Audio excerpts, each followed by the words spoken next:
Welcome to the Over the Hump podcast.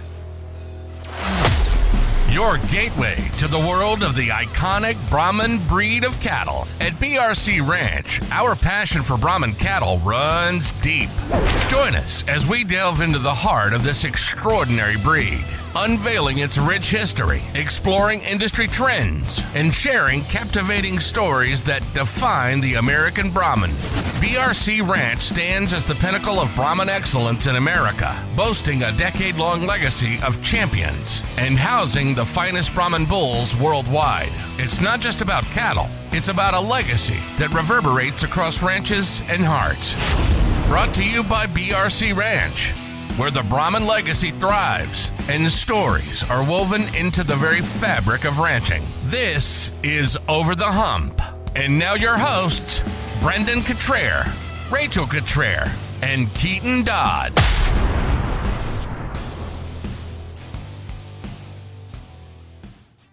Hey guys, welcome to the Over the Hump podcast. I'm your host today, Rachel Cutrer, and with me is Keaton Dodd, Director of Genetics at BRC and one of the most popular livestock judges in the USA, and Brandon Cutrer, the love of my life, who also is judging. And I share that because today's topic is integrity in judging. So when we do the podcast, we like to do like 3 or 4 podcasts where we have a guest, and then we have one podcast where it's our own internal team just talking about a topic. And so it's time for us to have one. And today's topic is integrity in judging, or maybe on the flip side of that, politics in judging. This is one that comes up a lot in cattle shows, not just a Brahman, but all breed. And so today we're going to try to discuss this topic in a way that brings positive attention to the importance of judging with integrity, but also maybe in a way that does show some transparency of common tactics that people use to try to mess with shows or things like that. At Houston this year, I was visiting with one of the ABBA directors, and this topic came up, like as it always does. And he said, "Do you really think there's politics in shows?" And I was like, yes, I do think there's politics in shows. So, but I got to thinking, like, I think this guy that I was talking to, he's a really kind and good-hearted person. And I think that there are so many kind and good-hearted people out there that they just can't fathom some of the things that happen, or attempts of things that happen.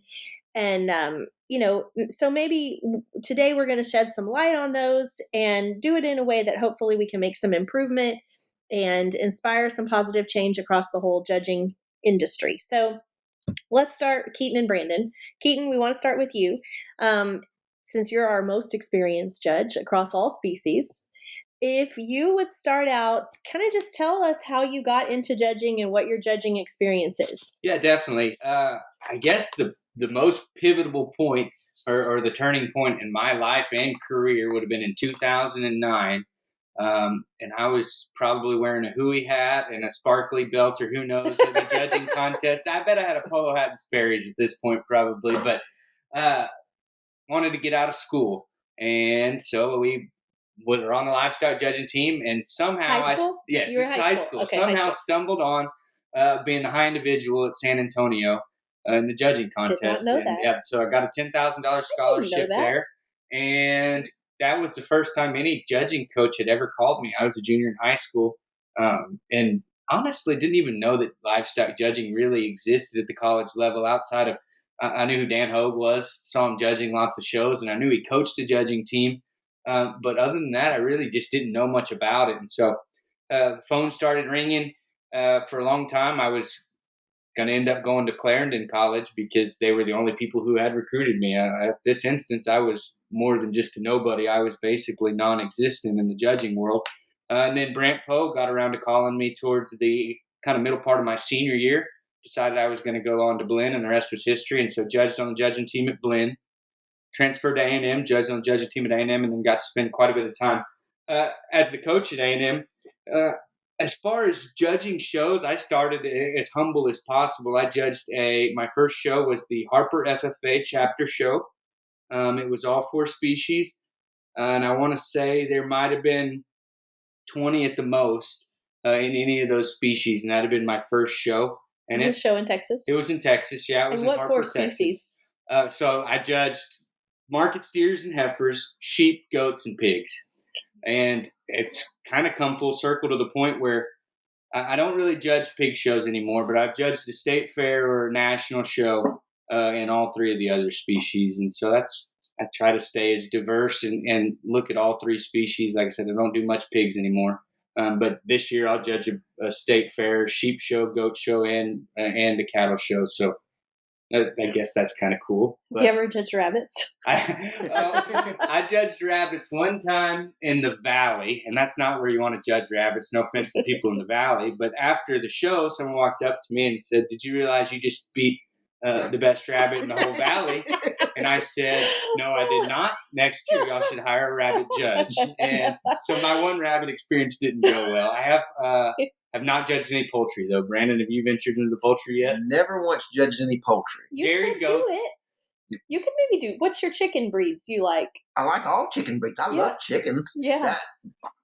I know lots about chickens. And matter of fact, this year when I was going down to Tampa to judge Florida State Fair, the car that I was riding in from the airport to the facility or to the fair, I was riding with the chicken judge. Oh, cool. But he wasn't like a broiler judge where he's judging meat quality of chickens. He was judging actual breeding chickens. Like on breed character. Breed character of all the different breeds. And it's, from his description of it, it's a very intense process that you have to go through. And you have to pass all these tests and examinations and go in front of this national board or something to be approved. And you have to know over 400 different breeds of chickens. I knew there were a lot of breeds of chickens, but I didn't know there were 400. Yeah. And then you have to know the breed characteristics of each one of them. And anyways, I don't know how I got off on this, going down this rabbit hole, but chickens is something I kind of want to look into now. Yeah. I judged in Brandon's district show, actually. I was lucky enough to do Brandon's district show twice, where he grew up. Southeast Mississippi district show. And there was more dairy goats, I think, one of the years than there was market goats. And so I've judged some pretty large dairy goat shows. Yes. Too. So how many years have you been judging? I judged my first show in December of 2013. So that'd be 11 years now. Years. Yeah. So I would describe your path to judging as maybe competitive, academically trained. Yep. You've taken classes in judging, and then you have taught classes in judging. How many years did you teach? I was a graduate assistant under Dr. Brent Polk, for 2 years. And then I took over as a graduate lecturer. So since I didn't have my PhD at the time, still don't, but I couldn't be a professor, but I was a lecturer. And so I taught livestock evaluation for 4 years. What does those classes look like? Well, the thing about it is everybody thinks it's just organized judging practice, but over half of the kids in my judging class weren't on a judging team, had no intentions of being on a judging team. And so there was a lot of education to it, from teaching yield grade formulas and how to evaluate carcasses. We spent time in the cooler looking at meats.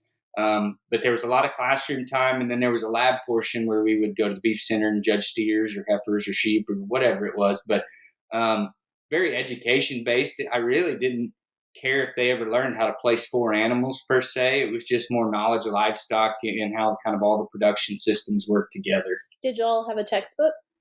We did, or it was more like a course packet, like a spiral rung. I mean, I remember back when I was a kid, there was a judging book that was, I think, written by Dr. Hensley. Yes. I don't even know if you could get that on Amazon or anything like that. I bet you could probably find it now. But ours would have been stuff, you know how Aggies are. It would have been stuff that other Aggies had put together over the past 20 or 30 years. I think some of it would have been even Larry Bowman to Chris Skaggs to trickle down through Jake Frankie and all the way to me. And so we all kind of added our little touch to it. But hopefully they're still using that same information. So, Brandon, yours is sort of similar to that, Share with us your pathway to judging. So I grew up in Pearl River County, Mississippi, and it's a county that's known for raising lots of good livestock judges. That's a joke. I was like, can you name one? No.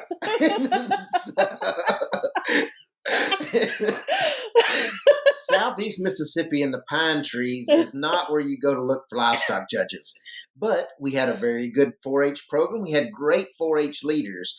And I think my first introduction to livestock judging, I bet I was 9 years old, something like that, maybe 8. And the only thing I remember from that was the man that came in to volunteer his time to teach us livestock only knew about pigs. He didn't know anything else. And the only thing that sticks out from that experience was all us little rednecks were wanting to call them baby pigs shoats. He didn't like that. Drop the shoat. He didn't like that. What is a and shoat? he's like, we also don't call them piglets. And I was like, okay. But the thing is, the thing that's plagued me my entire life, if you don't call them shoats or piglets, what do you call them? What is a shoat? A baby pig. But if Dr. Sanders' class, he would ask you to leave if you called him a piglet. Like piglet, he said piglets are only in fairy tales and cartoons. I said, okay, we will not say piglet, Dr. Sanders. Yeah, so I've always been scared to call anything a piglet. And from that day, I've never called anything a shoat. But the question was never answered. What do we call them? You watched too much Lonesome Dove is what that was. I guess so. Anyways, but so we did that all through 4-H, and we had wonderful people who volunteered their time, but to help train us. But I just remember watching slides of 4 classes of cows, 4 classes of hogs, 4 classes of sheep, and you had to place them. But it was basically just us randomly assigning numbers in the order that we liked them, because wouldn't say we necessarily got a lot of great instruction. But anyways.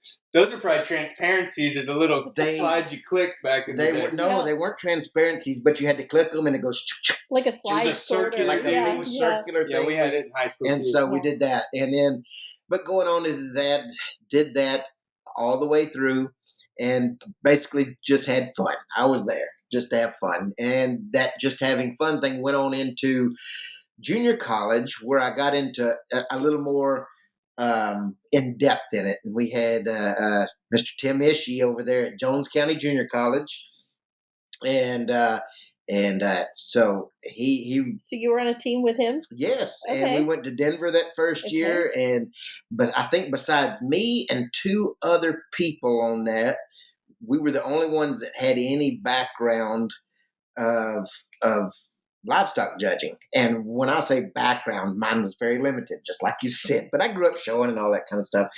Anyways, we had a really good time in his class, and he probably taught me the most in I guess, introductory to livestock evaluation. Now, I felt like I could pick them okay. Could not give reasons during his class, and I think that frustrated him to no end. and so, but anyways, moving on past that, we had a lot of fun there. He helped us a lot. Would take us out to his farm. He had some fantastic Simmental cattle, and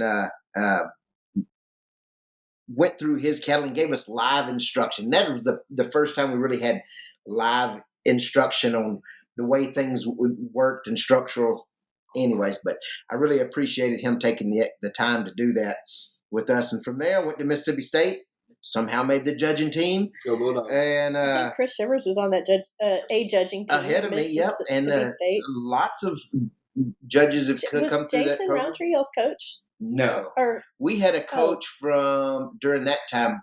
When I got there for about 4 or 5 years, there had not been a judging team. It was kind of defunct. Okay. When I got there, they had hired a new person from up around Pennsylvania or somewhere like that. I think their specialty might have been sheep and hogs. But anyways, we went around. We went to some contests and things like that. I think we might have been the worst judging team in history, to my knowledge. That is public record on judgingcard.com.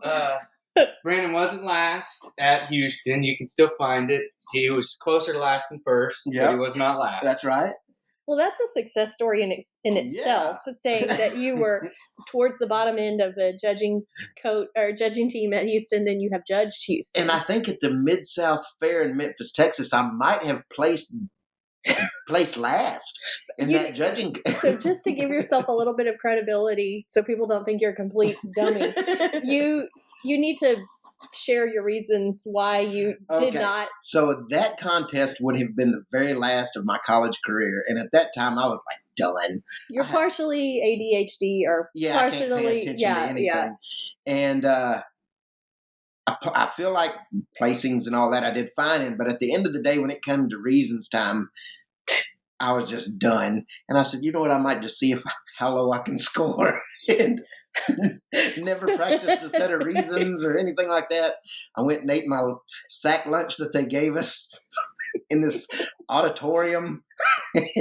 And then they're like, okay, you're up. And I walked in there and just did my thing. This is going to make me sound kind of bad, but I'm going to share this anyway, because when I was in college, me and all my girlfriends had a rule that we would only date people that placed in the top 10 of livestock judging contests. We called it the top 10 rule. We're like, if someone was interested in, courting us or something, we were like, well, no, they're not in the top 10. We're not considering them. Yet I'm married to the last It's called karma. Well, okay. Anyways, placed dead last in that deal. Of course, I always never really liked formalized competition judging. Just never was really into it. And but I always liked the evaluation side of it. And over the years got better and better at it. But when it came to like the formalized deal, I guess that's just the herd quitter in me that wants to. So where was your first show that you judged? My first was right out of college. The Attala County Livestock Show called me as Kosciuszko, Mississippi. And I bet they probably had about 10 steers, 10 breeding heifers, about 42 goats. And also had some dairy goats, some lambs. And I can't remember if they had hogs or not. Well, anyways, never once in my life had I judged a goat, and made it, limped through all of them, got through that one, but then came to the goats, and that was where I struggled. But I've always had a knack for just kind of positively BSing my way through things, and that's kind of what happened in the goat show. In the goat show, except for when I got put to the test during the dairy goat show, because there were 3 dairy goats in the whole show. Okay. All of them. We don't need to know about dairy goats. Move on to when you got on the ABBA judges list. Anyway, that was a funny, because the 3 goats, just real quick, the 3 goats were owned by the same person. But I was accosted after the show because I placed them wrong, and it wasn't their favorites. And I was like, okay, well, anyways, but moving on to it. How'd you get on the ABBA list? Oh, I remember. So I had been out of college several years, but I was working for the university, had been around a lot, and Carl Fontenot called me one day and said, hey, we're looking for some new blood on the ABBA judges list. That's not how he said it.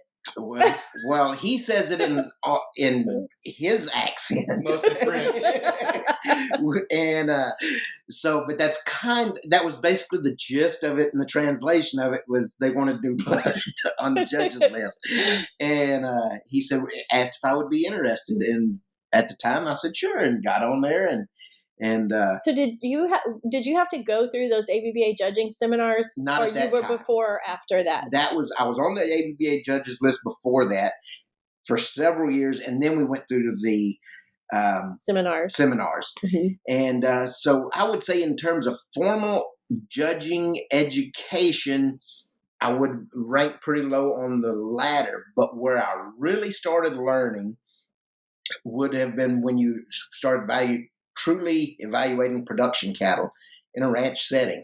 So I would accredit a lot of that to Mr. Sloan. I remember the first year that you and I were married, he had made a big deal and bought 400 or 600 head of Angus cows and was breeding them all to Brahman bulls and stuff. So that whole summer, the ranch crew and I was with them there. A lot of time we spent horseback working those cows at the different places, processing them into Mr. Sloan's inventory system of cups and spiral notebooks and all that kind of stuff. So we spent that whole summer working cows.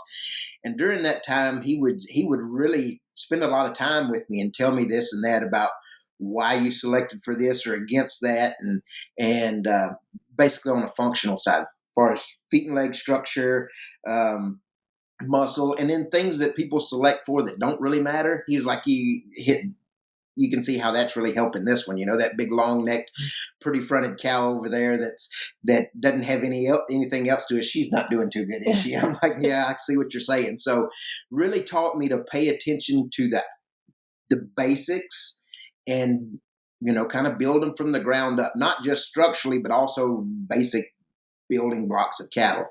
And then breeding cattle over the years and seeing it, how the different traits and the different aspects of cattle played into true form and how it related to function related to form. And did you have any other mentors?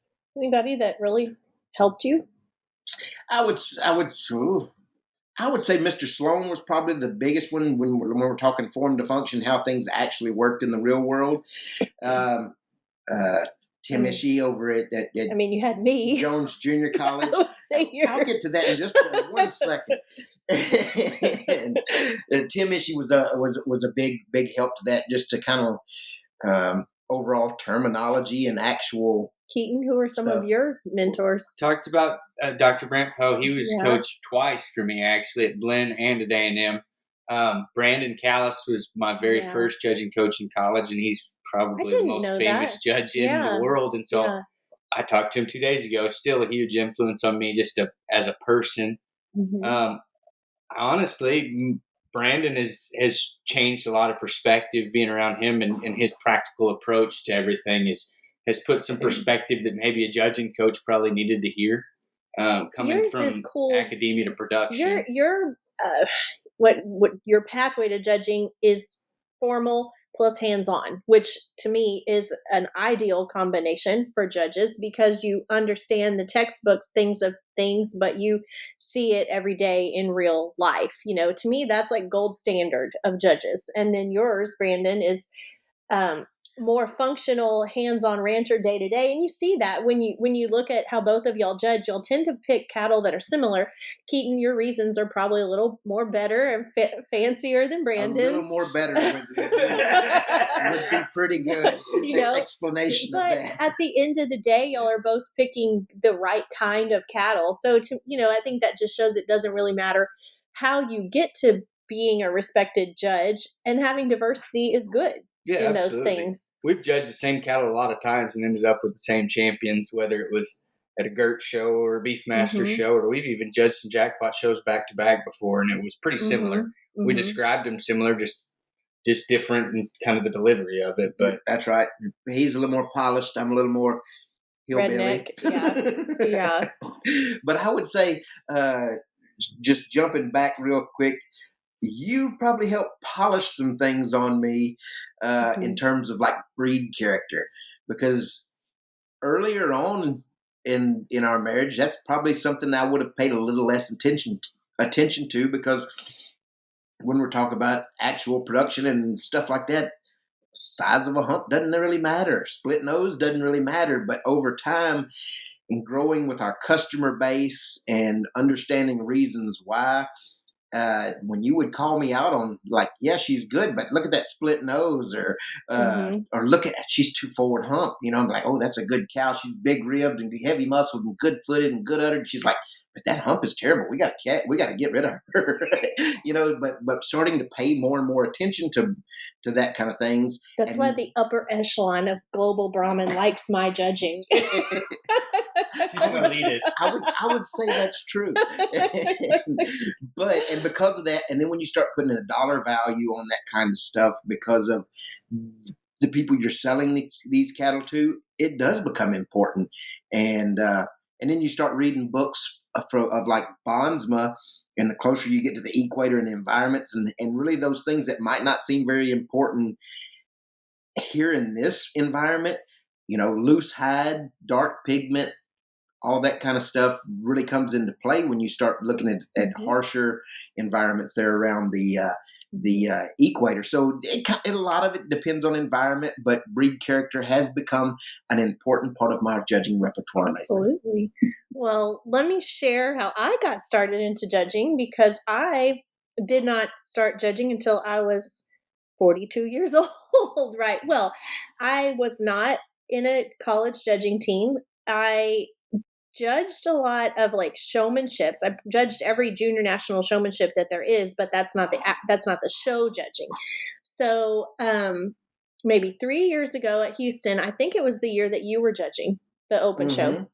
I was back at the booth, and a group of Mexico people came up to me, and they were looking at our cattle and talking, and they were like, so we have our national show coming up in Mexico, and we think it would be cool to have a woman judge that show. And I was like, oh yeah, that would be cool. That's it. And they're like, it's you. It's going to be, we want you. And I was like, wait, what? You want me? And they're like, yeah, we want you to judge. And I was like, I'm not a judge. I don't judge. And they're like, no, you can do it. And so I thought to myself, I can do this. I was like, I'm a direct descendant of J.D. Hudgens, and I can do this. So I was like, okay, sure. So they put my name on the ballot, and I was selected to judge, even though my very first show that I ever judged was the national show of Mexico, which is like a big deal, probably some of the best Brahman cattle in the entire world. And I went down there. I wasn't nervous at all. I mean, you were encouraging me. You were like, you can do this. We judge cattle every day. And so I went down there by myself, flew to Tampico, and judged it. And apparently I did a good job, because they've asked me to come back a couple of times.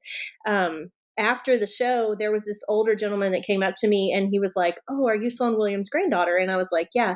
And he was like, you judge just like your grandpa. And it made me really happy, because I was like, well, that's exactly what I would want to do, but I'm definitely not a world famous judge like either of you, but have judged some of the larger international shows of Brahman only. So I'm comfortable with that.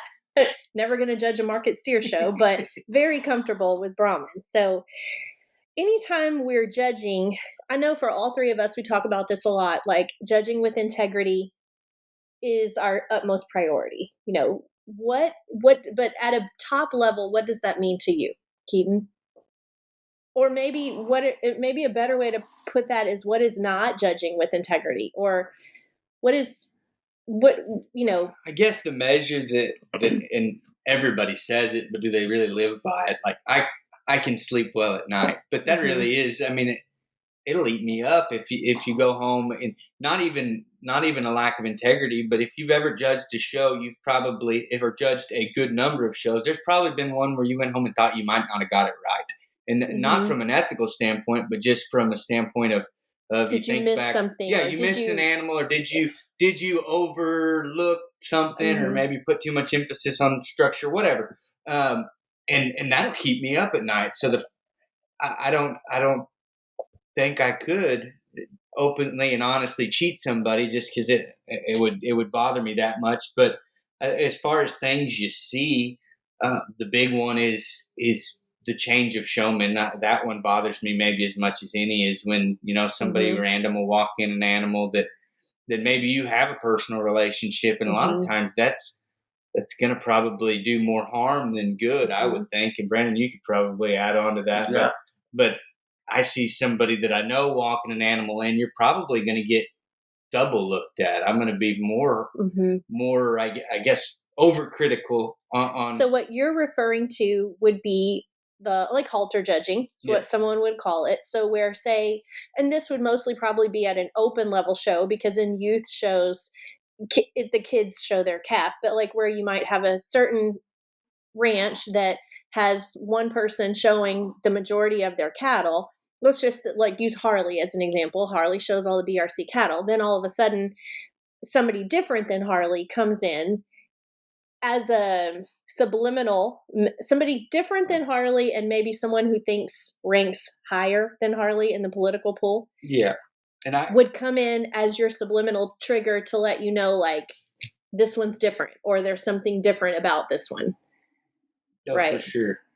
And I've been on both sides of it, and so I've had to show to Brandon Callis twice. Like I talked about, he's a mentor of mine.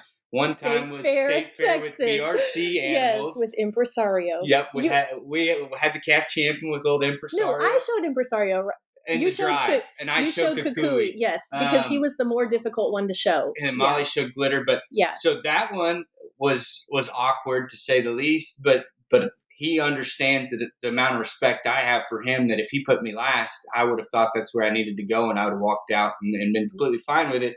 And then another time I showed my own personal bull to Brandon Callis where I wanted his honest opinion. And so I could see both sides of it. And I don't think that you should just not get to show to somebody because you know them. Because, I mean, if you're a judge that's ingrained into this industry, you're going to know people that show. And absolutely. So it's having the backbone and the spine. Like I said, I showed to Brandon Callis my own bull, and I was last. So there was only 2 in the class, and I was second out of 2. And that's definitely there are times, like in that instance, Harley did not come to the show because of his wedding, right? It was the week before his wedding. Brandon, you were in Paraguay. So it was literally me, Next you, and Molly who had taken the cattle, to the show. So that wasn't anything sketchy. But I mean, I used to see this a lot in the Shorthorn breed. I mean, it happens in every breed, but like in Shorthorn, say at Denver, you might have an Angus guy judging the Shorthorn show. Then all of a sudden, every Shorthorn guy would try to go find some Angus guy to show their better calf under the Angus guy judge to make it, because they were friends and they knew each other. And it's just weird, I mean.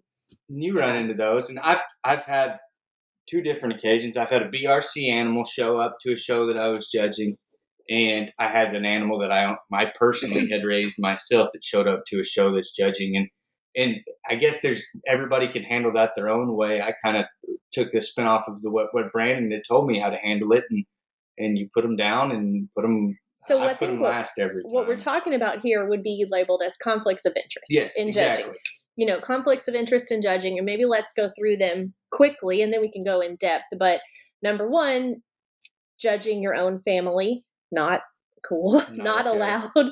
Where do you define immediate family? Is that in-laws? Is that cousins? Is that someone your daughter is dating? I mean, where do you draw that line? Someone then I guess there would be like student-teacher relationships. Like if an ag teacher is judging their student. I know that was, I think, specifically outlined in the Houston contract. You cannot do that.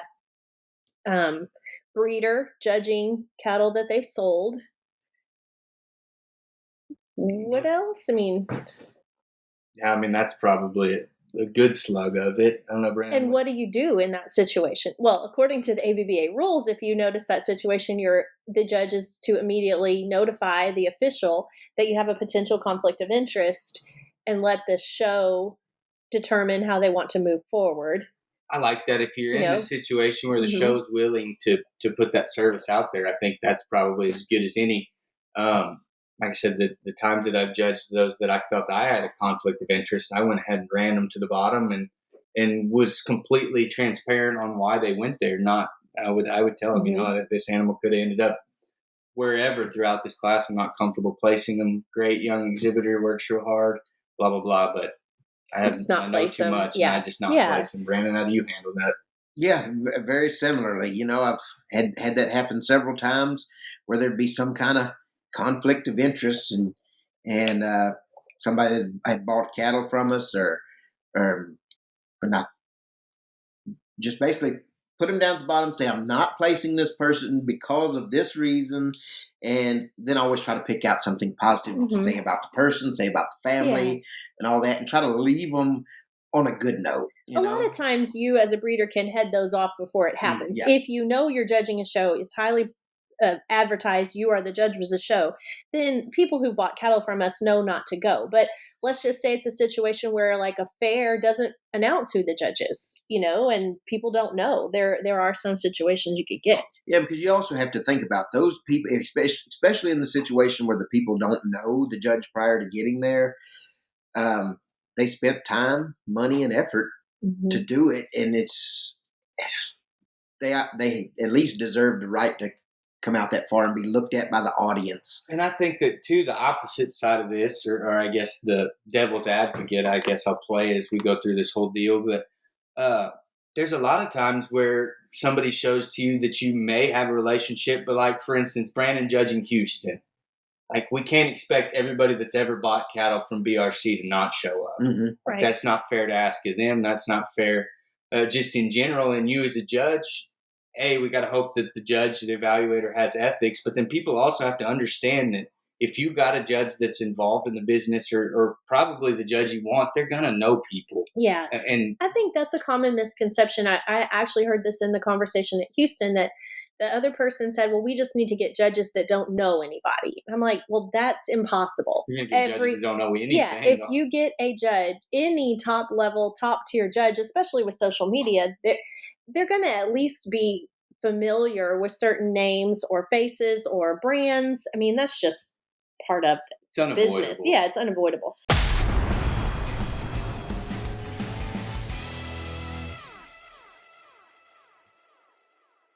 Elevate your herd with the finest Brahman heifers from BRC Ranch. Perhaps you need to replace ranch heifers, or you're sourcing elite show heifers and donor prospects. BRC Ranch understands your passion for Brahmans. We feel the same. Building a strong foundation is essential for long-term success, and we invite you to see our exceptional Brahman heifers in person. Schedule a visit to our ranch by going online to brcutrer.com and selecting a suitable time slot. That's brcutrer.com.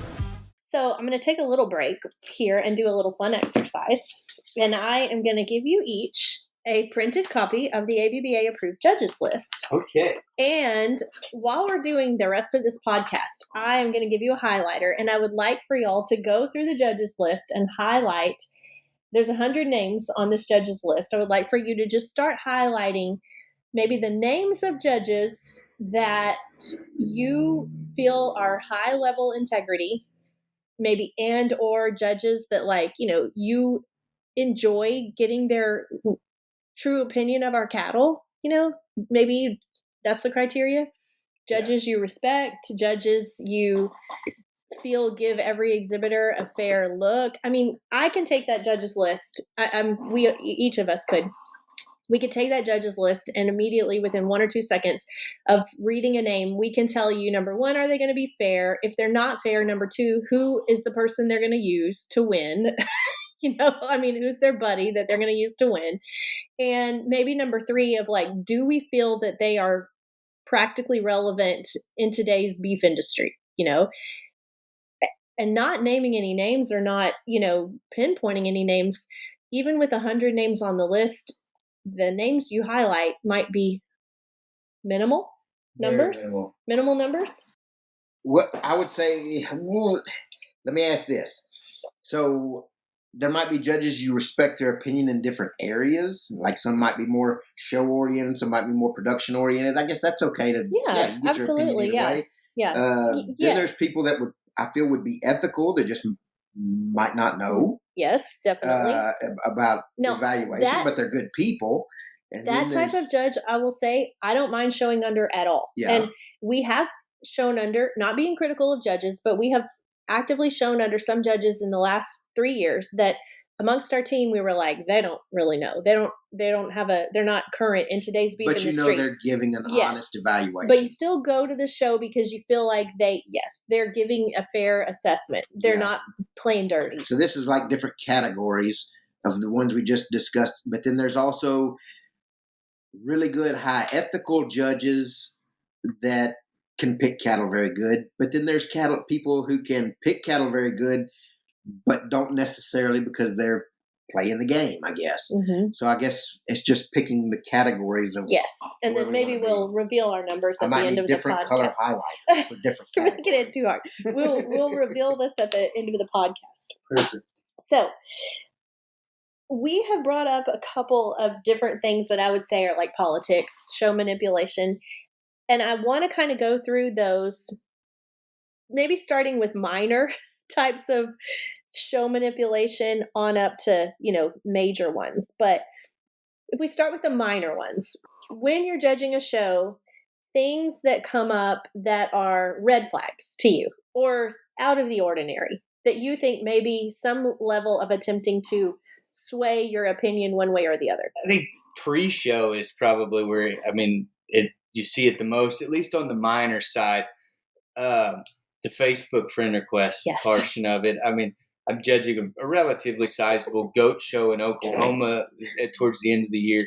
And I don't spend very much time in Oklahoma, but I bet I've gotten 60 friend requests from people from Oklahoma. That are goat people. Oh, yeah. Mm-hmm. Absolutely. Or when we were standing around at Houston, judging one of the bigger American breed shows for a certain breed. I won't say because it'll be a giveaway, but those people sure wanted to talk to me, and those are people that maybe haven't given me the time of day before, and so it's just interesting how that all works out. But the Facebook friend request deal is huge. Yes.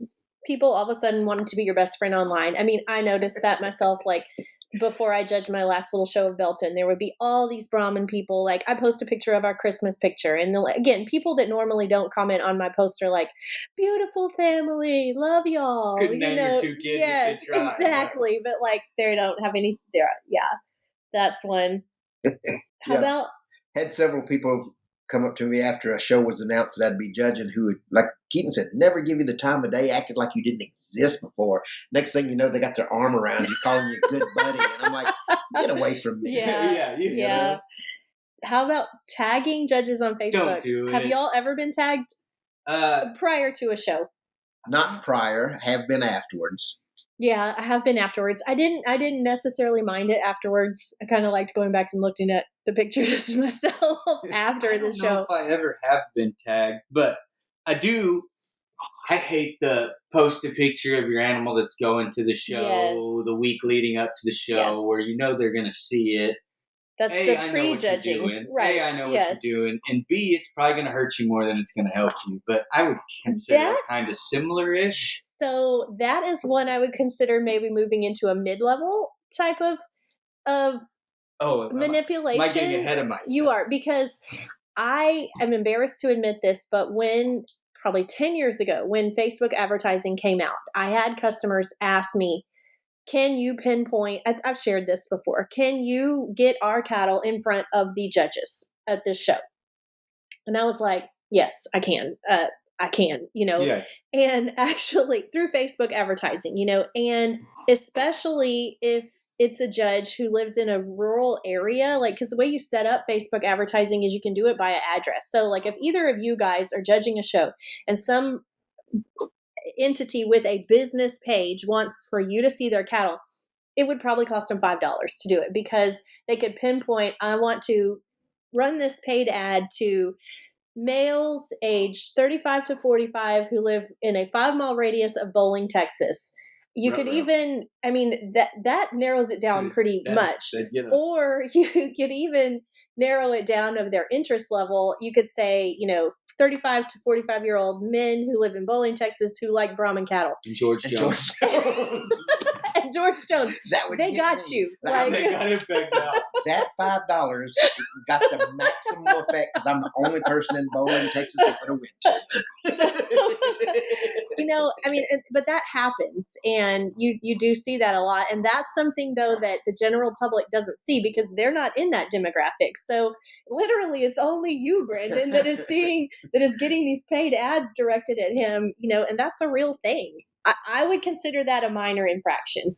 Yeah, a little bit more than a minor infraction. What about this one? Makes me want to puke. Tailing the calf in the ring.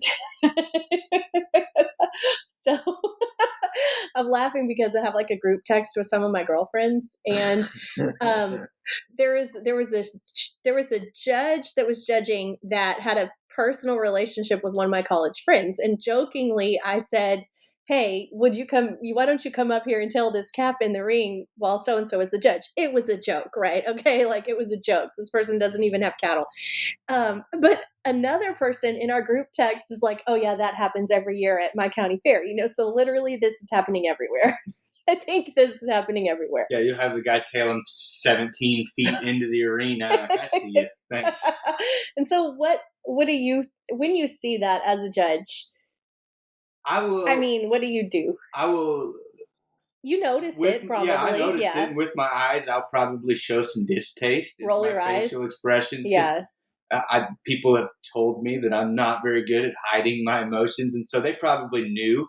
But it's not going to affect anything. If that animal was going to win, it's going to win, and if it wasn't, it wasn't. But yeah, I just think it's tasteless and tacky. It's insulting to the judge to even imply that they're not capable of finding a good one on their own, or that it's going to make a difference. Or that, you think I'm that flawed ethically that I would use your animal just because it's yours. No, exactly.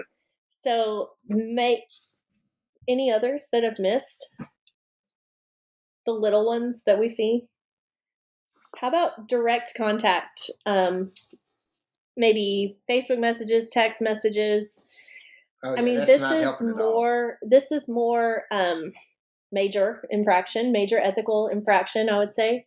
But I mean, I'll just kind of toss this one out there again. Before I was judging the little show at Belton, this person messaged me asking about buying some bulls from us.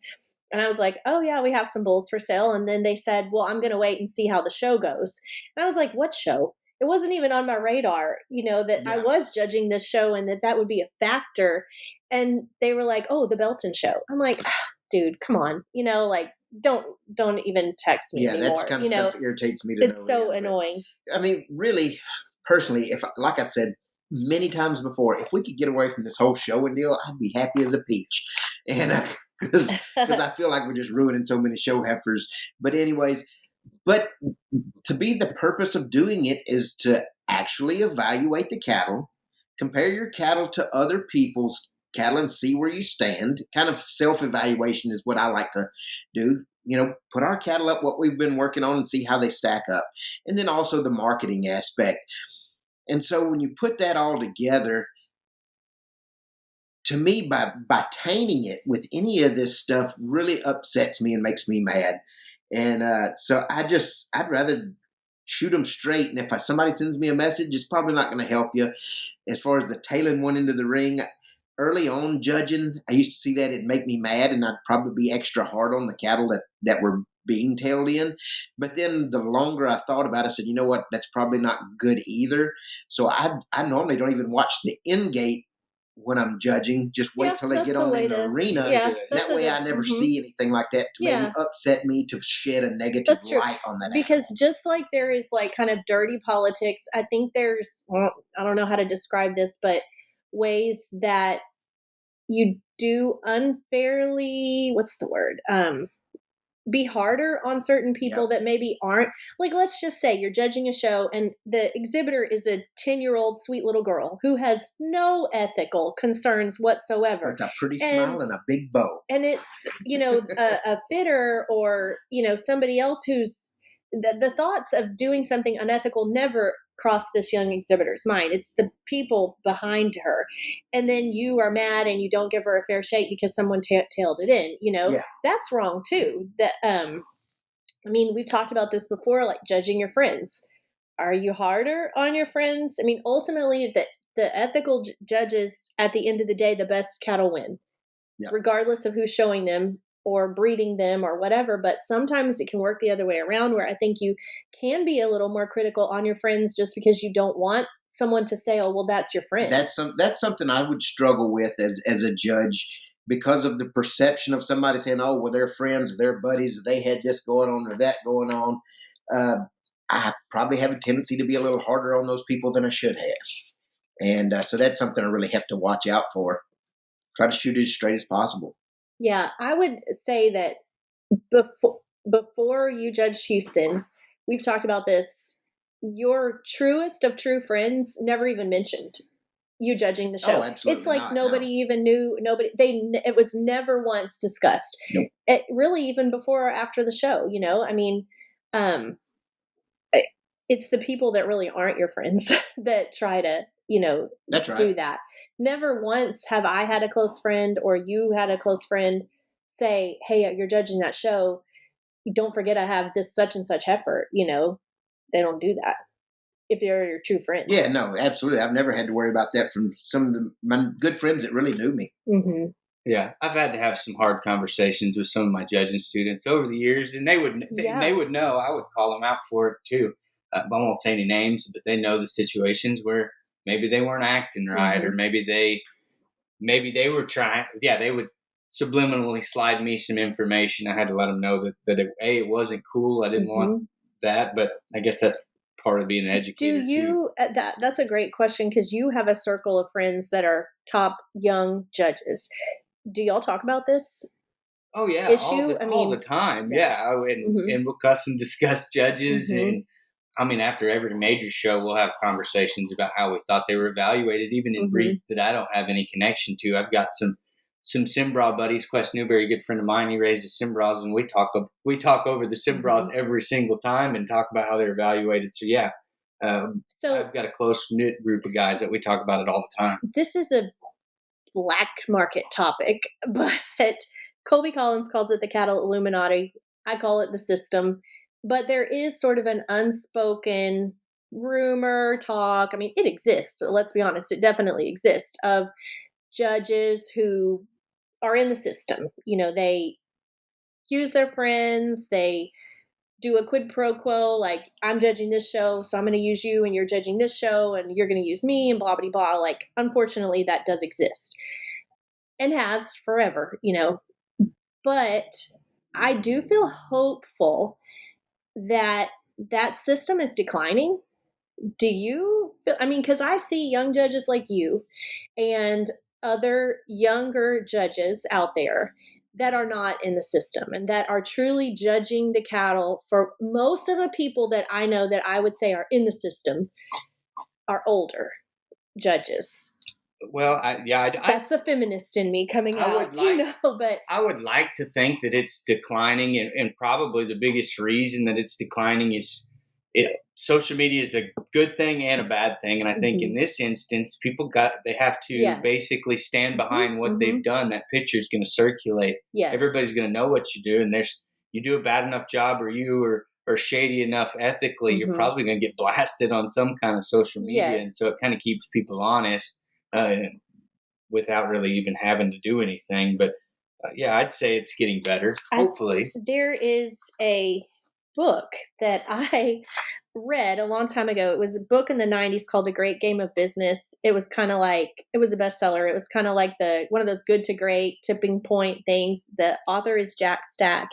And he had like 10 laws of how to run the great game of business. And one of them we hear a lot of people quoting is that sometimes you can fool the fans, but you cannot fool the players. And that's one of his principles in this book. By the way, I'll put the book link in the show notes, because if you like, this is an old book, but if you like business type books, this is a good one. The Great Game of Business, Jack Stack. But like you said, when we see social media results and you clearly know that something funny was going on here, I mean, a lot of times those people just aren't getting asked to judge shows anymore, or they're not. You can look at who is judging the major level top shows and who is not, you know, and we've talked about our major shows in the market division, the junior breeding beef division. I think they do a really good job of vetting these judges. Oh, and excellent job. You can tell who they are not picking, you know. We can tell, you know, I mean, yeah, exactly. Market steer wise this year, let's see, there was Mark Hogue, Joel Cowley at San Antonio, right? Joel Cowley, Chris Molnex at Houston, Shane Bedwell at Austin. You know, I mean, every one of those guys has judged a major before. Yeah, those are 4 names that you consistently hear over and over again at the top tier level shows. So that's telling me they're good. Yeah, they're straight. You know, they're straight up, you know. Well, and we've had this conversation about some of those judges that we've talked to, where we've come home and been like, man, we took worse licks than I thought we were going to, but at least it was fair. And we shut up and went on our way. Yes. There have also been some times, I will say, in the last, 3 to 5 years that we have went to shows being unsure of how, maybe it's a judge that I would say is sort of borderline. And there are some like that, we're like, man, I don't know how this is going to go. And we've been pleasantly surprised that, they have called it fair. And I think, like you said, it's because people are holding judges more accountable these days. 100%. Yeah.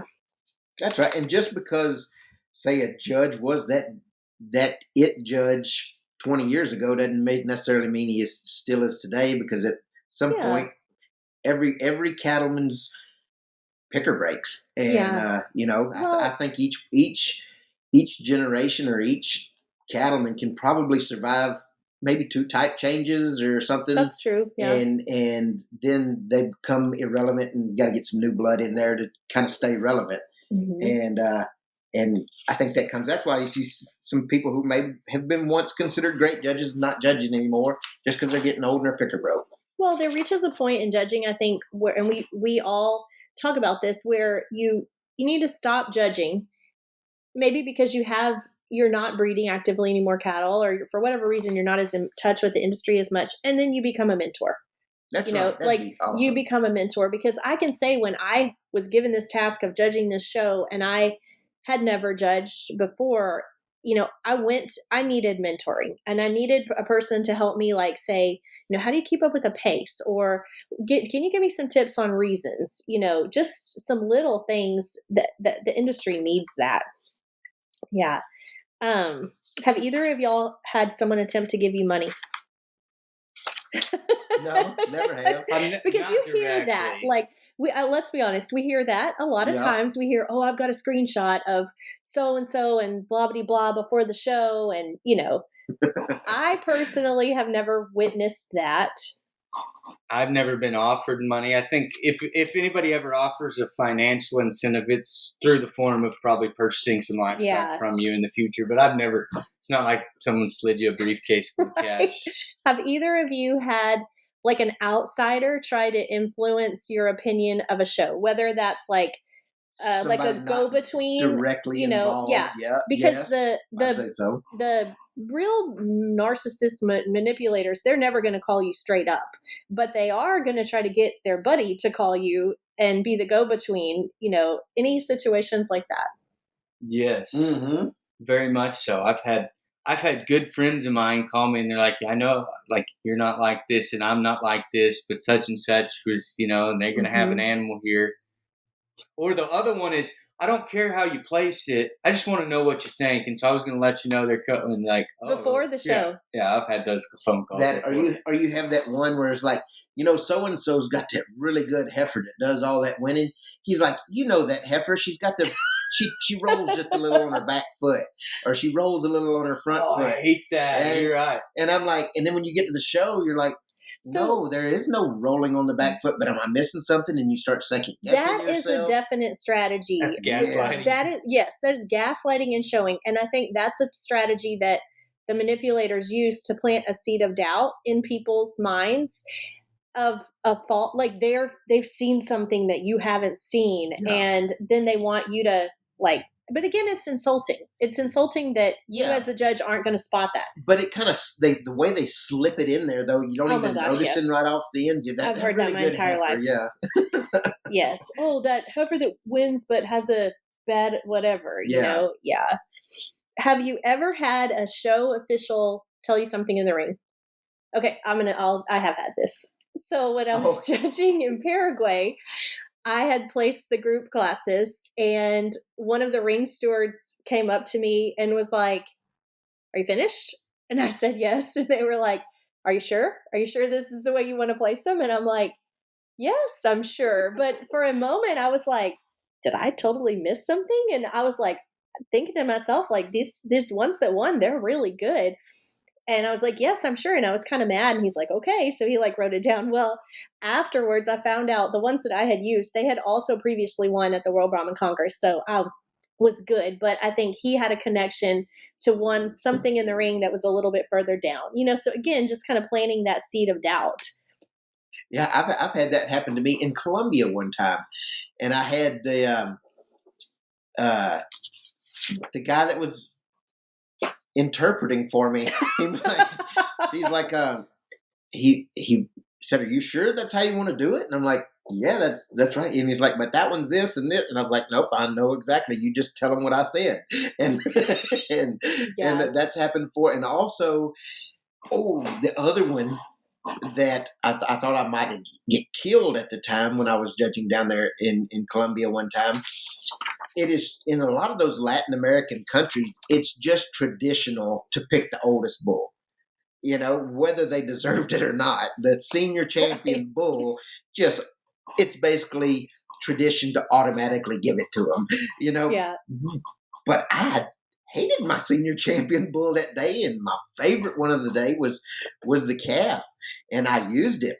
And people were upset. They were not happy, which is fine. They were like the crazy American. And they told me, but it's traditional to use the big one. And I was like, but he's straight-legged and hard-gutted and this and that. He's not going to, I don't like him. They're like, yeah, we know that, but it's just tradition. And I'm like, why was he your senior chieftain, Brandon? well, there were no others there. And there were no other ones. So I used the little one. But it turns out this year at Houston, a guy came up to me. He said, you remember that time you judged this show down there and you picked the youngest bull and everybody was mad? And I said, yeah, I know. And I was like, great, this guy's going to cut me right here. He said, that was my bull. And he's turned out to be one of the most popular sires in our country over the last few years. And that just hit me right in the heart. Well, but that's the yes. goal. Like, that is truly the goal of judging, is to pick what you think are the best cattle, regardless of who's showing them or how old they are or anything like that. I thought I was going to get shanked, but it turns out ended up did a good job. So have either of you been judging? I know your answer, Brandon, assigned to judge a show, and then there is an attempt to get you removed from judging that show by the cattle Illuminati because they know you're going to judge it fair.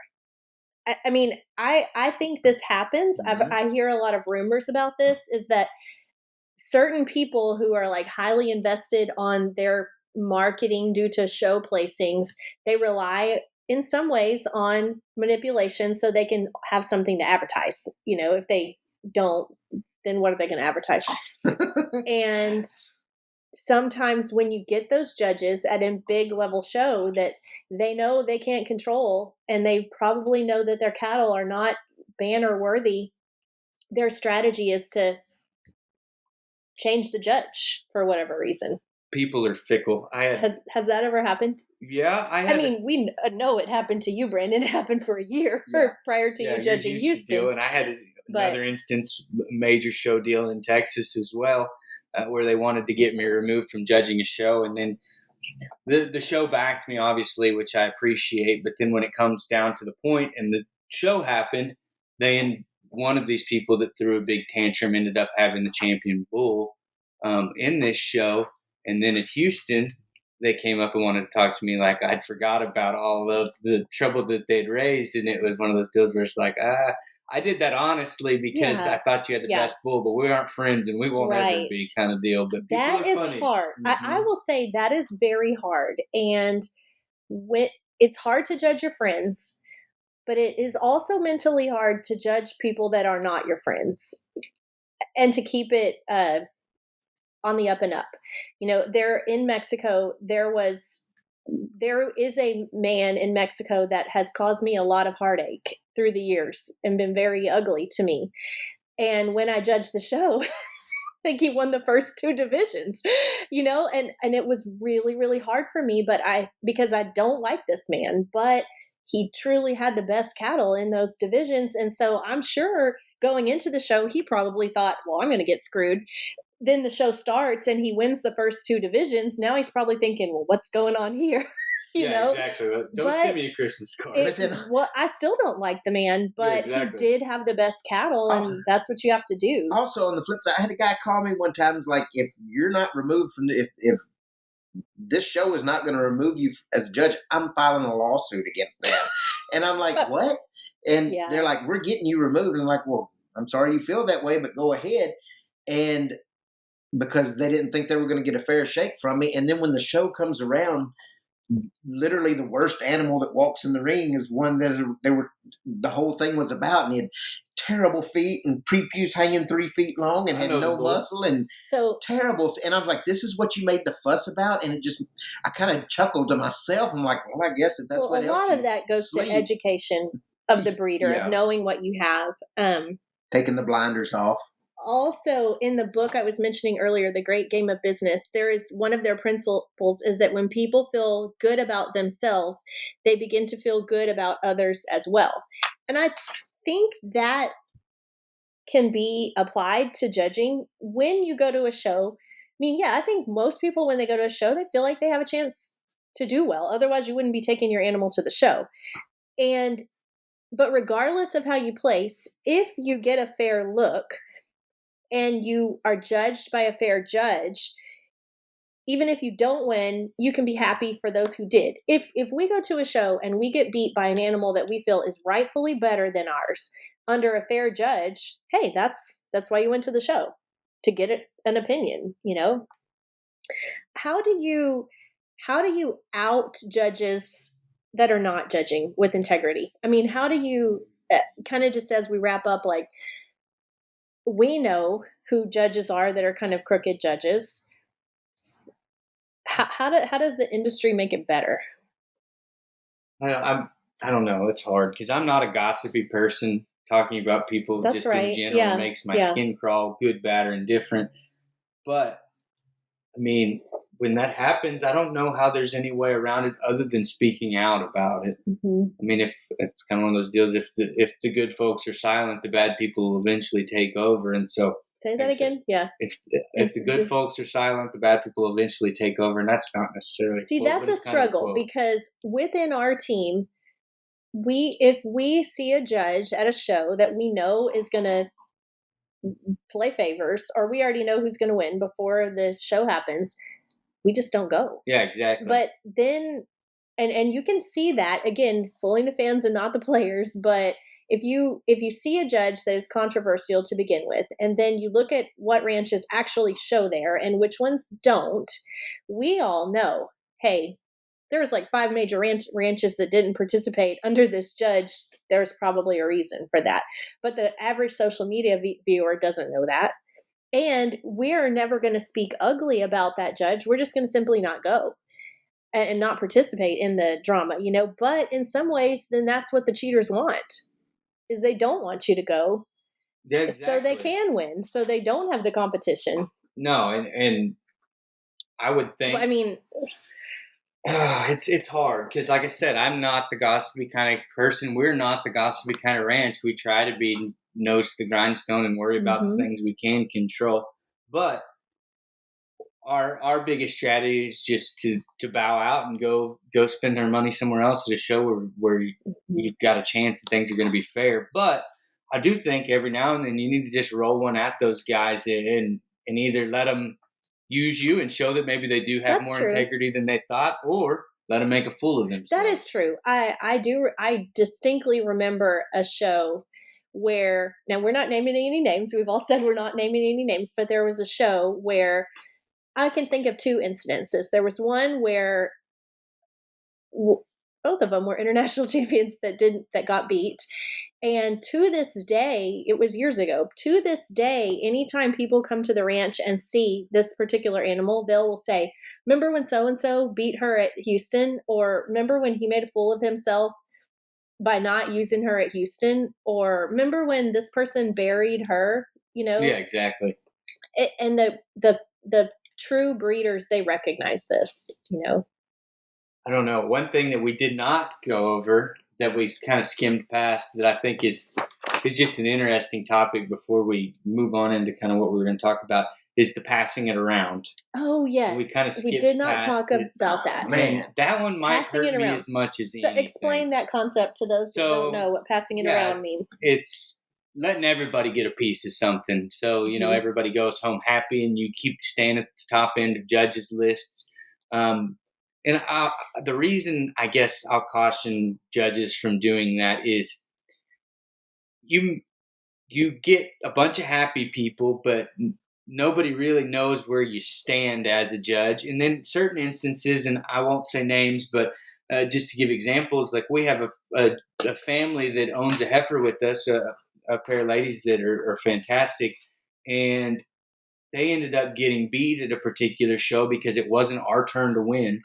Yeah. And I would have it would have meant the world to them. And I really thought that they should have won in that instance, but we won with the animal division before. And so the animal that I thought maybe was better, the animal I wanted to do better, got beat because you've been winning too much. Yeah, we won too much already. And that bothers me. And I think that hurts the quality of the show. I don't know, Brandon, what's your opinion on the passing it around? I agree. It makes everybody feel good at the end of the day, but because they got a little piece of something, of course, but it leaves you with like a wanting more, especially if you knew something that should have won, didn't do as good, but because the judge was trying to give everybody a little bit of something. Yeah. Or when the judge is passing it around and they beat certain animals just because it's someone else's turn to win, when you get to the final drive, sometimes it sucks. There's the one that should have won got left standing or got reserve division champion because it was somebody else's turn to win that class, It's just kind of gross. And we can all three agree on it that when you win and you're not supposed to, if you're open-minded, you know it. Yes. And there's been shows where we've won with ones where we didn't think they were the best ones. I guess it just comes, but just play it straight. Yeah. Yeah. There's been plenty of times where I know where we've won shows that I know we shouldn't have, or had better animals that should have done better, or even there's an animal owned by somebody else in the class, like there's no way we should have beat that one, but you do, and you're like, oh, you kind of want to apologize to those people. Yeah, you have nothing to do with it. A little bit slimy, I think it goes around in circles. You win sometimes, maybe when you shouldn't, and you lose sometimes when you shouldn't. And we can all sit here and give examples of it. Yep. Do y'all have an example of a success story where maybe things were sketchy and in the end integrity prevails and the right thing happens?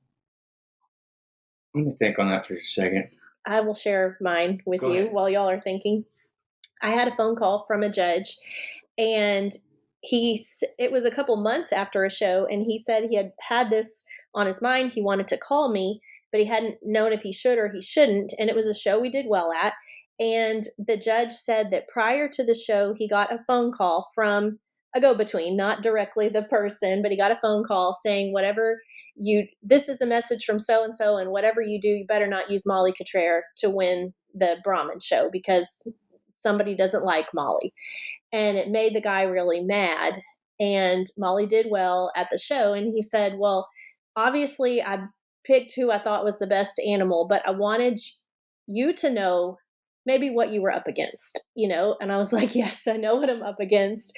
But I was also like, but I also know that God is fighting for good people, and God is stronger than this devil who's calling you, But, and then I said to the person, he said, well, do you think this is happening a lot? And I said, I don't know. I've never thought about that, but judging by Molly's track record over the last year, she's done very well at all of the shows. So if it is happening, judges just like you are not paying attention to it, and they're just picking the cattle the way that they want. But I did remember that there was one time that in the last 2 years that Molly got like 20th place with her calf, and then I thought, well, I don't know. I don't know if that was a factor in that placing or if that's just where he thought she should be. It made me wonder. But in that case, I thought this is a good example where goodness and integrity prevailed over a person who was trying to be shady. Yeah. One that I could think of is, and like I said, we won't name names, and maybe eventually all the three of us at least will know what I'm talking about. But we always like to have a warm-up show as we get into each of the bigger shows. So before the national show, before Houston, we like to get the cattle out somewhere, whether it's Cattlemen's Congress, Washington County, whatever it might be. But there was an instance where there was someone sorting one of those kind of smaller shows leading up to one of our major shows that to be frank, we initially were all kind of thinking, older guy, he's not going to like our style of cattle. B, he may have been influenced by other people to maybe not give us a fair shake. And we said, you know what? The reason we're going to this show has nothing to do with how they finish. We're getting them out to get them exposed to the road. Hopefully they'll eat better and do better at the show that matters. It turns out we win both shows and basically don't get beat in a division in the entire female show at a show that we almost stayed home because we were worried about the judge. So, I mean, I guess that's perspective too. And so maybe that was a good feeling. Yeah, it was a great feeling. It was a great feeling by knowing that even if you have politics working against you, if your cattle are the quality enough, you can still prevail. Yeah, and that's the goal. And also that ethic, there is still ethics because we were wrong about that fella. Right, we were wrong about him. Did a fantastic job, and it's like one of those deals where like it restores a little faith in humanity. I can think of a couple shows like that too. Where going into it, we were like, man, I don't know, but at the end of the show, we were like, these are good judges. These are good judges. So my last quote from this book, The Great Game of Business, is 2 sure ways to kill a company are through arrogance and through ignorance. And I think that also applies to judging. Two sure ways to kill a breed are through arrogance and ignorance. So, arrogance is one thing, ignorance is the other. And hopefully today we've shed some light on things and offered some ways or ideas to keep the industry moving forward in a good way. Yeah, but it's also important to know that not every show has politics and stuff. There are really good judges out there who do a good job. But as a breeder and a showman and exhibitor, you have to be honest with yourself too. Mm-hmm. Make sure that, that you have your blinders off. You're not barn blind, or you're not blind to your own brand or anything like that. And say, hey, I really should have been beat there. Or, there's even, like we were talking about earlier, there's even instances where, yeah, I won that class, but I don't know that I should have. Be honest with yourself, educate yourself on where you need to be. But also at the end of the day, like everybody says, it's the old cliche, it's one man's opinion, this Mm-hmm. or that. Breed the cattle that work for you in your environment and the cattle that you can sell. Outside of that, it doesn't really matter. Yeah, exactly. So before we have a last word, I want y'all to tell me how many people were on your list. Of the 100 ABBA approved judges, excluding how many? ourselves. I put ourselves on. Oh, you it. did. I did. I excluded us. Oh, okay. Well, then my number is a lot smaller. Okay. Anybody have more than 75? No. No. Anybody have more than 50 judges? No. 40? No. Say, okay, so right now we're less than half of the judges we feel comfortable showing under. Less than 25. Yes. Okay, what are your numbers? 11. Oh, 11. Mine is 19. Mine was 12. But let me preface that by saying, when I talked earlier about the different categories, there's plenty of people that I think are competent, but maybe not ethical, or vice versa, who are ethical but not competent in livestock evaluation. But this is the combination. What I feel yours is a combination of both. 12 judges that you feel are ethical and relevant. This is my superstar list. Yeah, your superstar list. This is the 12 people I'd want to judge Houston, basically. Yeah, is kind of how I see it. I had 19. I had some on there that I will self-admit are not, I do not feel that they are super competent or super in touch with the industry, maybe because they're a little bit older, but I would still love to hear their opinion of the cattle, just because I respect them because they're older and I know they're going to be fair. I had a few like that on there. Age-wise, are they going to be able to physically get around in the ring? Probably not, but mine was 19. Well, the good news is I recognize almost all the names on this list, so that's a good start. Yeah, me too. I did I've seen recognize them sort at least a show or two. No, I guess before we go, the one thing that hit me off of what Brandon was speaking about earlier, if we're really going to make this better, you missed one that made you an international champion. Yeah, you're being harsh, dude. Yeah, did you highlight my name?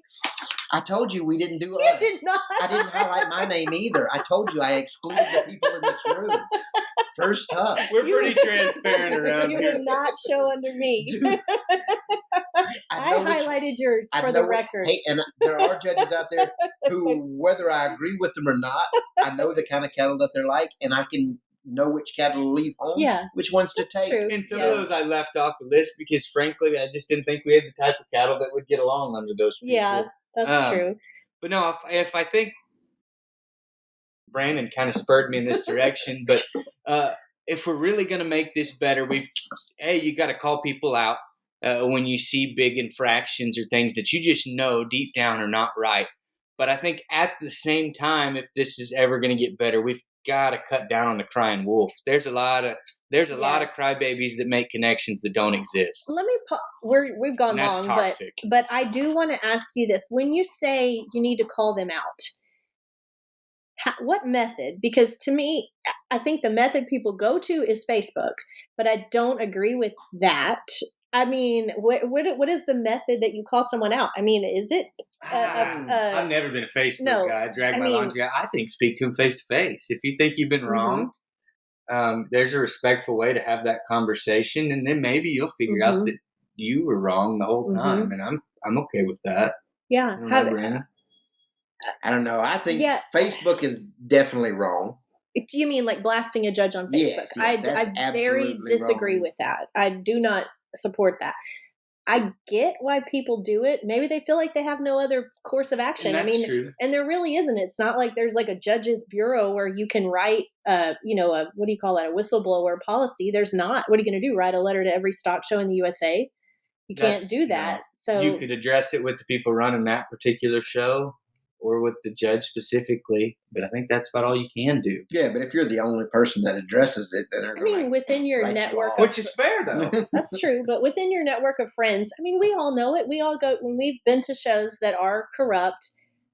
Everybody talks about it. Everybody is talking about it. They know, I don't know what can be done. It's just know within yourself who to show to or don't. And then you said, don't call politics when it isn't politics. Oh yeah, yes. I'd say 70% of the time people are saying this politics. There's no connection, and that's not productive either. No, we didn't talk about that at all, but that's definitely a problem.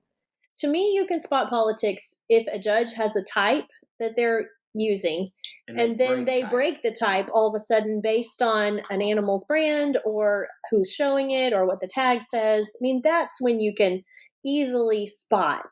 You can always tell in reasons too when they're having a tough time describing livestock, or they've got to make lots of excuses. Well, maybe the podcast will go longer, but there's two things I want to talk about: putting the best one in third when it's politics, Yes, or bury it so deep nobody remembers.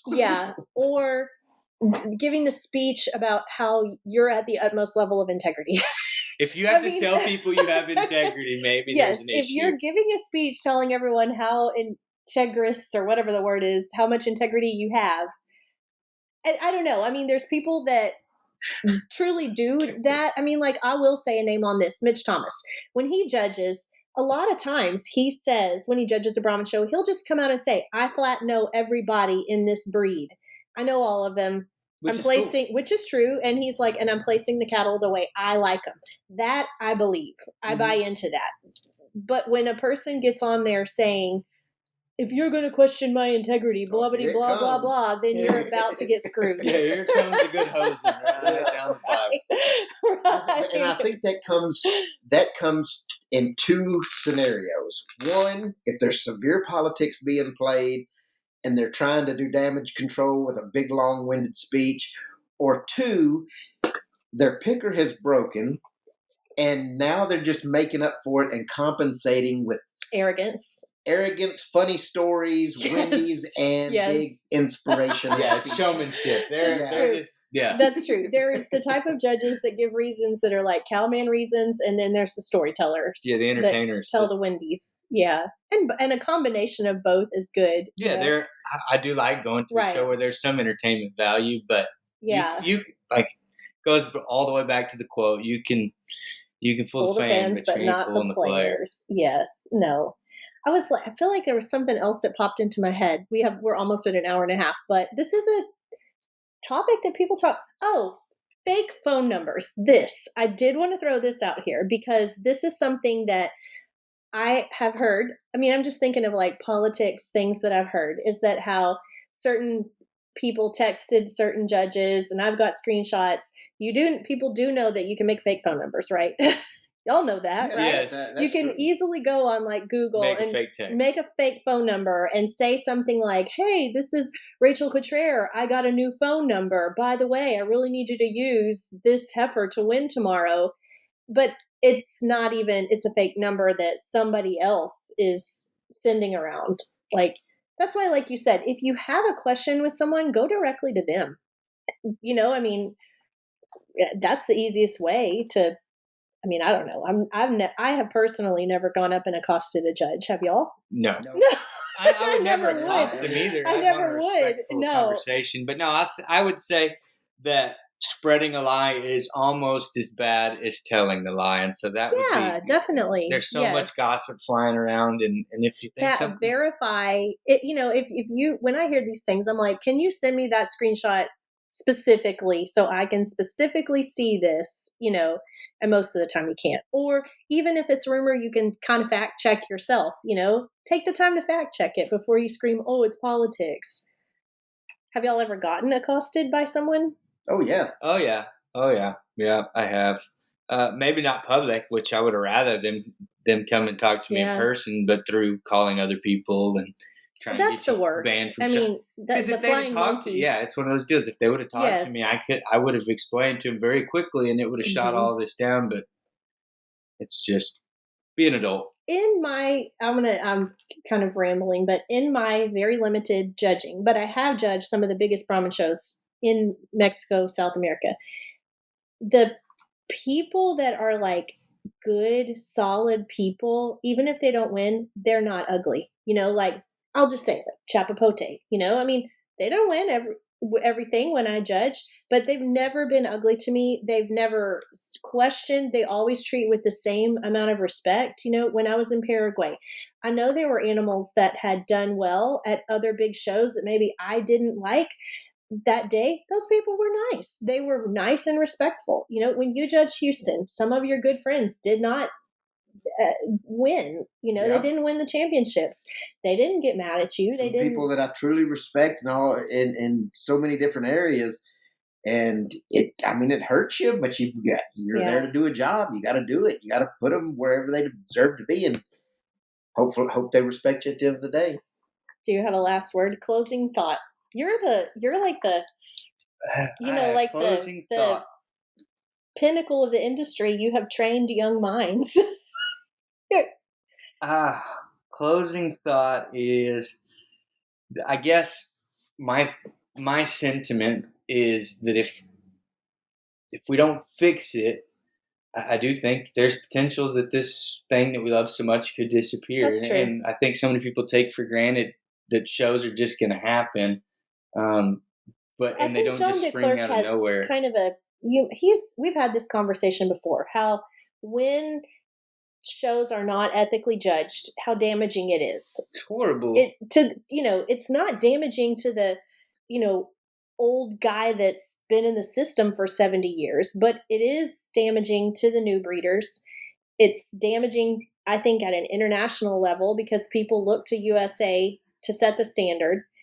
Yeah, it discourages people who are investing and trying to breed the right kind because they feel like, well, why am I even trying to breed the right kind of cattle if, this cow with a dry quarter is going to win, We talk, and we're Brahman specific here, but we talk about struggling with getting registrations up and people leaving the breed within the first 5 years of being there. I mean, how do you feel if you've invested lots and lots of time, lots and lots of money, roll out there with an animal that you think probably should easily win a class, and you get beat by one of the big four when someone's passing it around and it's their turn to kind of get their win? And I mean, I would want to take my ball and go home too. Yeah. And so, I guess it's my final thoughts were that we're not promised these shows. They don't have to exist. And so if we don't treat them right and do right by people, they may not exist 10 years from now. Yeah, and I definitely want to be showing 10 years from now.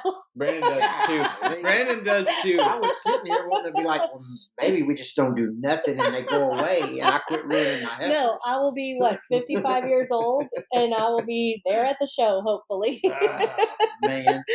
Yeah, well, guys, thanks for tuning in. This was a long one. We have a lot of fun on these, but still a lot of fun. It's a lot of fun, and talk about things that hopefully get you thinking, and like we said, inspire everyone to do better and be better, to be positive people in an industry that we love. So thank y'all for listening, and we will see y'all next time on Over the Hump.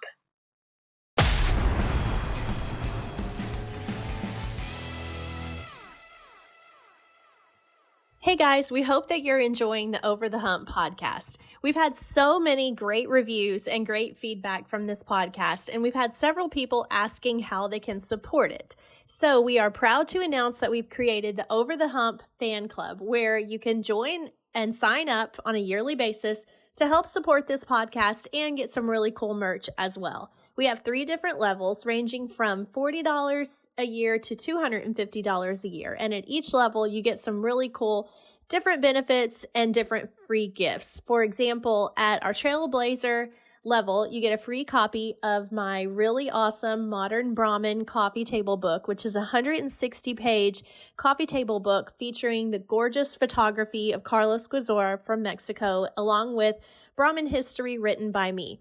And then our Supreme Stockman level, which is $250 a year, includes that plus free access to the Brahman Academy for 1 year. And at our Trailblazer and Supreme Stockman levels, you also get a discount to use in the BRC online store, which you can use for anything that's in the store, including semen, AI certificates, show cattle camp, event registrations, and more. So this is a really great opportunity, especially if you purchase a lot of semen or AI certificates from us. You can join the fan club and get some great discounts to use throughout the whole year. So if you like this podcast and want to help support it, you can sign up for the Over the Hump fan club at shopbrcutrer.com. That's shopbrcutrer.com. Thanks for listening, and we hope you are enjoying it. You've been listening to the Over the Hump podcast. Our passion is Brahman cattle, and it runs deep. And this show is about its rich history, industry trends, and stories that define the American Brahman. We hope you've enjoyed the show. If you did, make sure to like, rate, review, and subscribe. We'll be back soon. But in the meantime, find us on Instagram and Facebook at BR Cutrer. See you next time on the Over the Hump podcast.